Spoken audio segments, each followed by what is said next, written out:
Last lecture में हमने chapter number 6 से लेकर 10 तक जो most important and repeated MCQs थे वो डिस्कस किए थे। तो आज हम इस वीडियो में चैप्टर नंबर 11 से लेकर 14 तक एमसीक्यूज़ को डिस्कस करेंगे। तो इसमें पहला एमसीक्यूज़ है the period of tan x/7 is. तो ये हमारे पास एक ट्रिग्नोमेट्रिक फंक्शन है tan x/7।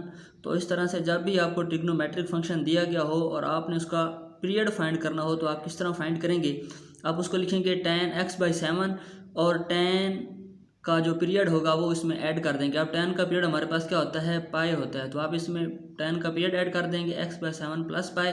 अब यहाँ से आप 1/7 कॉमन ले लेंगे, ठीक है, तो अंदर बचेगा x। अब यहाँ पे क्योंकि 7 नहीं है तो 7 यहाँ पे क्या हो जाएगा, मल्टीप्लाई हो जाएगा, तो क्या बन जाएगा 7 पाई। तो ये वाली जो टर्म होगी ये उस फंक्शन का पीरियड होगा। तो ये हमारे पास क्या आ रहा है, 7 पाई आ रहा है। तो tan x/7 का पीरियड क्या होगा, 7 पाई होगा, ठीक है जी। नेक्स्ट एमसीक्यूज हमारे पास है the period of cosecant x is. तो काज और साइन का पीरियड क्या होता है, 2 पाई होता है। सीकेंट और कोसेकेंट उनके उल्ट होते हैं तो इनका भी पीरियड क्या होता है, 2 पाई होता है। tan और cot का क्या होता है, पाई होता है, ठीक है। तो यहाँ पे कोसेकेंट x का पीरियड क्या आएगा, 2 पाई आएगा। नेक्स्ट थर्ड वन हमारे पास है cosine is periodic function of period. अब हमने कोसाइन का पीरियड बताना है, ठीक है, तो कोसाइन का पीरियड क्या होगा, 2 पाई होगा, ठीक है जी। The range of y is equal to sine x is equal to. तो हमने साइन x की रेंज बतानी है कि इसकी रेंज कहाँ तक होती है। तो ये हमारे पास फंक्शन है y is equal to sine x, इसकी हमने रेंज बतानी है। तो इसकी रेंज होती है -1 से लेकर 1 तक। साइन की रेंज कहाँ तक होती है, -1 से लेकर 1 तक रेंज होती है। नेक्स्ट है the period of sine 2x is equal to. Same उसी तरह जिस तरह हमने पहला एमसीक्यू डिस्कस किया था, इसको भी उसी तरह सॉल्व करेंगे। तो साइन 2x का पीरियड हमारे पास क्या आएगा, पाई आएगा, ठीक है। इसमें आप क्या करेंगे, लिखेंगे साइन 2x प्लस 2 पाई, इसमें ऐड कर देंगे। 2 पाई इसका पीरियड होता है तो 2 कॉमन ले लेंगे, अंदर बचेगा x प्लस पाई, तो पाई इसका क्या होगा, पीरियड होगा साइन 2x का। नेक्स्ट एमसीक्यूज है range of y is equal to cos x। जो हमारे पास ट्रिग्नोमेट्रिक फंक्शन cos x है, इसकी रेंज क्या होती है, तो इसकी रेंज होती है -1 से लेकर 1 तक, ठीक है जी। इसकी रेंज क्या होती है, -1 से लेकर 1 तक।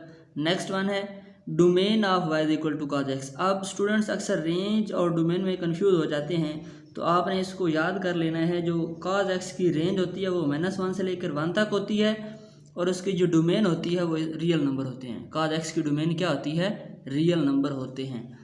नेक्स्ट वन है range of y is equal to tan x। अब हमने tan x की क्या बतानी है जी, रेंज बतानी है। तो इसकी रेंज क्या होती है, -∞ से लेके इन्फिनिटी तक। tan x की रेंज क्या होती है, -∞ से लेके इन्फिनिटी तक इसकी रेंज होती है। नेक्स्ट एमसीक्यू है the period of cos x/5 is. अब cos का पीरियड क्या होता है, 2 पाई होता है, तो आप लिखेंगे cos x/5 प्लस 2 पाई। यहाँ से 1/5 कॉमन ले लेंगे, तो 5 उधर जाके 2 पाई से मल्टीप्लाई होगा तो क्या बनेगा, 10 पाई। तो cos x/5 का पीरियड क्या होगा, 10 पाई होगा। जिस तरह हमने पहला एमसीक्यू किया था सेम उसी पैटर्न के ऊपर ये भी होगा। लास्ट वन इस चैप्टर का एमसीक्यू हमारे पास है period of cos x is. अब cos x का पीरियड क्या होता है, 2 पाई होता है। नेक्स्ट जो हमारे पास चैप्टर आ रहा है वो चैप्टर नंबर 12 है। इसके कुछ इंपॉर्टेंट एमसीक्यू डिस्कस करते हैं। तो इसमें फर्स्ट एमसीक्यूज है radius of E circle R2 is given by. तो ई सर्कल है यानी स्क्रिप्ट सर्कल, इसका जो रेडियस होता है R2 वो किसके इक्वल होगा, वो होता है del over s minus b. R1 R2 और R3 इनकी आपकी बुक के ऊपर प्रूफ भी दिए गए हैं, आप वहाँ से इनको चेक भी कर सकते हैं, लेकिन यहाँ पे आपने डायरेक्ट रिजल्ट याद रखना है। तो R2 किसके इक्वल होगा, del over s minus B. Next है for any right triangle ABC with usual notation R1 is equal to. तो R1 में क्या आ जाएगा, del over s minus a आ जाएगा, ठीक है। थर्ड वन है radius of script circle opposite to vertex A is. अब वर्टेक्स ए के अपोजिट जो साइड होती है वो ए होती है, तो इसका जो रेडियस होगा वो क्या होगा, del ओवर s माइनस ए। नेक्स्ट 4 है circle passing through 3 vertices of a triangle is called. तो ऐसा सर्कल जो ट्राइंगल के तीनों वर्टिसेस में से पास कर रहा हो उसको हम कहते हैं सर्कम सर्कल कहते हैं। उसको हम क्या कहते हैं, सर्कम सर्कल कहते हैं। नेक्स्ट 5th वन है in a right triangle no angle is greater than. तो राइट ट्राइंगल वो होती है जिसमें एक एंगल 90 का हो और वो हिसाब से ग्रेटर एंगल होता है राइट ट्राइंगल में, और कोई भी एंगल 90 से ग्रेटर नहीं होता। तो इसमें आप किस पे क्लिक करेंगे, डी के ऊपर क्लिक करेंगे, यानी 90 से कोई भी एंगल ग्रेटर नहीं होगा।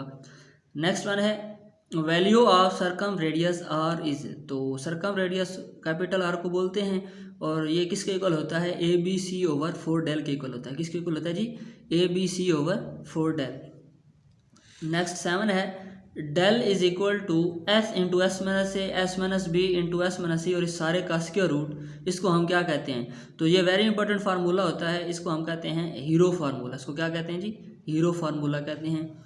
नेक्स्ट 8 है a triangle in which 2 sides are equal, ऐसी ट्राइंगल जिसमें 2 साइड्स इक्वल होती हैं उसको हम आइसोलेस ट्राइंगल कहते हैं। उसको हम क्या कहते हैं, आइसोलेस ट्राइंगल कहते हैं। नेक्स्ट एमसीक्यूज हमारे पास है if in a triangle A B C alpha is equal to 90, then जो हमारे पास रिजल्ट होता है B square plus C square is equal to A square के इक्वल होता है। 10 एमसीक्यूज है area of triangle A B C. अब area of triangle A B C किसके इक्वल होता है, 1/2 ए सी साइन बीटा, ये 2 उसकी साइड्स हैं। अब यहाँ पे ए और सी है तो जो एंगल होगा वो बीटा होगा, ठीक है, तो ये क्या होगा 1/2 ए सी साइन बीटा के इक्वल होगा। नेक्स्ट 11 है विद यूजुअल नोटेशन, ये स्मॉल आर है फिर कैपिटल आर है और फिर R1 है, तो ये इनकी जो रेशो होती है वो किसके इक्वल होती है, 1:2:3 के इक्वल होती है। किसके इक्वल होती है जी, 1:2:3 के इक्वल होती है। नेक्स्ट चैप्टर नंबर 13 हमारे पास है the value of sine into cos inverse 3√/2। आप यहाँ पे सबसे पहले कॉज इनवर्स 3√/2 की वैल्यू फाइंड करेंगे तो वो आपके पास आएगी π/6, तो साइन π/6 लेंगे तो आपके पास आएगा 1/2 के इक्वल आएगा। नेक्स्ट वन है y equal to cos x is 1 to 1 in interval. cos x जो है ये 1 to 1 किस इंटरवल में होता है, तो ये 0 से इन्फिनिटी में 1 to 1 होता है, ठीक है। नेक्स्ट एमसीक्यूज है tan inverse into -1 is equal to, अब यहाँ पे आपको tan इनवर्स नज़र आ रहा है और यहाँ पे -1, अब जो tan होता है ये -1 को बाहर निकाल देता है, तो -1 एंगल से बाहर निकल जाएगा, यहाँ स्टार्ट में आ जाएगा, तो अंदर बचेगा tan इनवर्स इंटू 1। अब जो tan की वैल्यू 1 होती है ये किस पे होती है, π/4 पे होती है, तो साथ क्या आ जाएगा, माइनस आ जाएगा, तो ये क्या बन जाएगा -π/4 बन जाएगा। नेक्स्ट क्वेश्चन नंबर 4 है range of function y is equal to cos inverse x। अब यहाँ पे cos इनवर्स x की हमने रेंज बतानी है, तो इसकी रेंज होती है 0 से लेके π तक। cos इनवर्स की रेंज क्या होती है, 0 से π तक होती है। तो नेक्स्ट है domain of function y is equal to sine inverse x। अब हमने साइन इनवर्स की डोमेन बतानी है, तो डोमेन होती है -1 से लेकर 1 तक। जो इन्वर्स फंक्शन होते हैं उनमें डोमेन रेंज बन जाती है और रेंज क्या बन जाती है, डोमेन बन जाती है, मतलब ये एक दूसरे के उल्ट हो जाते हैं। नेक्स्ट 6 वन है cos इंटू cos इनवर्स -1/2। अब cos और cos इनवर्स ये एक दूसरे के एंटी फंक्शन होते हैं, तो ये खत्म हो जाएंगे तो अंदर बच जाएगा -1/2। नेक्स्ट 7 है सीकेंट इंटू cos इनवर्स -1/2, ये किसके इक्वल होता है, तो आप इसको क्या कर सकते हैं, cos को उल्ट करेंगे तो क्या बन जाएगा, सीकेंट बन जाएगा, और ये 2 ऊपर जाएगा तो 1/2 ऊपर जाएगा तो 2 बन जाएगा, तो सीकेंट इंटू सीकेंट इनवर्स 2 आ जाएगा। तो सीकेंट और सीकेंट इनवर्स एक दूसरे के एंटी होते हैं, कैंसिल हो जाएंगे, तो यहाँ से आपको क्या मिल जाएगा, 2 मिल जाएगा, ठीक है जी। नेक्स्ट 8 है साइन इंटू साइन इनवर्स 1/2, ये भी इस एक दूसरे के एंटी होते हैं, तो ये भी कैंसिल हो जाएंगे, तो आपके पास जो आंसर आएगा वो आएगा 1/2 आ जाएगा। नेक्स्ट एमसीक्यूज है the domain of principal tan function is. अब हमने प्रिंसिपल tan फंक्शन की डोमेन बताई है, तो वो क्या होती है -π/2 से π/2 तक। Next the value of cos into tan inverse 0 is. सबसे पहले आप tan इनवर्स 0 फाइंड करेंगे, तो tan इनवर्स 0 ही होता है, ठीक है। फिर इसका आप cos लेंगे तो cos 0 क्या होता है, 1 होता है, तो इसका आंसर क्या आएगा, 1 आएगा। नेक्स्ट चैप्टर नंबर 14 हमारे पास है, इसमें पहला जो एमसीक्यूज हमारे पास है वो है cos x इंटू 1/2 है सोल्यूशन। आप क्या करेंगे, दोनों साइडों पे cos इनवर्स सेपरेट करेंगे, तो cos इनवर्स 1/2 लेंगे, वो आपके पास क्या आएगा, π/3 के इक्वल आ जाएगा, ठीक है। नेक्स्ट है if sine x is equal to cos x then x। अब साइन x और cos x कब इक्वल होते हैं, जब एंगल 45 होता है, 45 एंगल हो तो इस पे cos x और साइन x की वैल्यू जो है वो सेम आती है, ठीक है जी। तो यहाँ पे आप डी ऑप्शन पे क्लिक करेंगे, 45 आंसर, ठीक है। नेक्स्ट है solution of the equation cos x is equal to -1। आप दोनों साइडों पे क्या कर देंगे, cos इनवर्स सेपरेट कर देंगे, तो -1 किस पे होता है, पाई पे होता है, ठीक है जी। तो इसका आंसर क्या आएगा, पाई आएगा। नेक्स्ट वन है if cos 2x is equal to 0 then solution in first quadrant is. तो cos 2x is equal to 0 है, आप क्या करेंगे, इसको दोनों साइडों पे काज इनवर्स सेपरेट करवाएंगे तो यहाँ से काज ख़त्म हो जाएगा, यहाँ पे आएगा काज ख़त्म हो जाएगा तो खाली बचेगा 2x और यहाँ पे आएगा काज इनवर्स 0। अब 0 यह किस पे होता है, 90 पे होता है। काज की 90 का एंगल हो, काज 90 हो तो क्या आता है, 0 आता है। ठीक है जी। अब यहाँ पे 90 आ जाएगा। अब यहाँ पे लिखा है 2x तो यहाँ पे लिखा होगा 90, तो 2 इधर आके डिवाइड हो जाएगा तो 90 को 2 जब डिवाइड करेगा तो वो क्या आंसर आएगा, 45 आएगा। ठीक है। नेक्स्ट एमसीक्यूज है general solution of sine x is equal to 0। तो sine x is equal to 0 का जो जनरल सोल्यूशन होता है वो x is equal to n pi आ जाएगा। ठीक है। पाई पे ये 0 होता है तो इस वजह से जो इसका जनरल सोल्यूशन होगा वो x is equal to n pi आएगा। नेक्स्ट 7 है the domain of principal cos function is.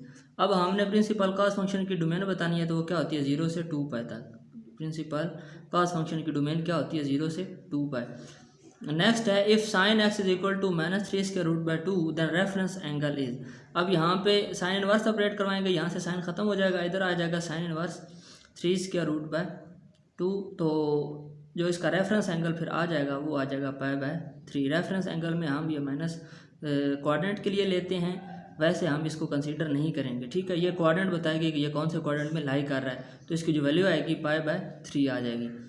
Next one है द ट्रिग्नोमेट्रिक इक्वेशन है सोल्यूशन। तो ट्रिग्नोमेट्रिक इक्वेशन के इन्फानाइट सोल्यूशन होते हैं। कितने सोल्यूशन होते हैं, इन्फानाइट सोल्यूशन होते हैं। नेक्स्ट एंड लास्ट एमसीक्यूज हमारे पास है reference angle of tan theta equal to -1। यहाँ पे भी हमने रेफरेंस एंगल फाइंड करना है। आप दोनों साइडों पे tan इनवर्स ऑपरेट करवाएंगे तो यहाँ पे आएगा tan इनवर्स इंटू 1। अब ये जो माइनस है ये आप साथ नहीं लिखेंगे, क्यों, क्योंकि ये हमें सिर्फ क्वाड्रेंट बताएगी। ठीक है कि ये कौन से क्वाड्रेंट में लाई कर रहा है। जब भी हम रेफरेंस एंगल लेते हैं तो हम -1 को साथ कंसीडर नहीं करेंगे, हम सिर्फ 1 ले लेंगे, तो वो रेफरेंस एंगल जो आएगा वो आ जाएगा π/4। तो ये हमारी एमसीक्यूज़ की सीरीज़ जो है ये कंप्लीट हो गई है। अगर इनमें आपको कोई भी प्रॉब्लम है, कोई भी कन्फ्यूजन है, कोई भी आपका क्वेश्चन है तो आप इसको कमेंट करके अपनी कन्फ्यूजन दूर कर सकते हैं।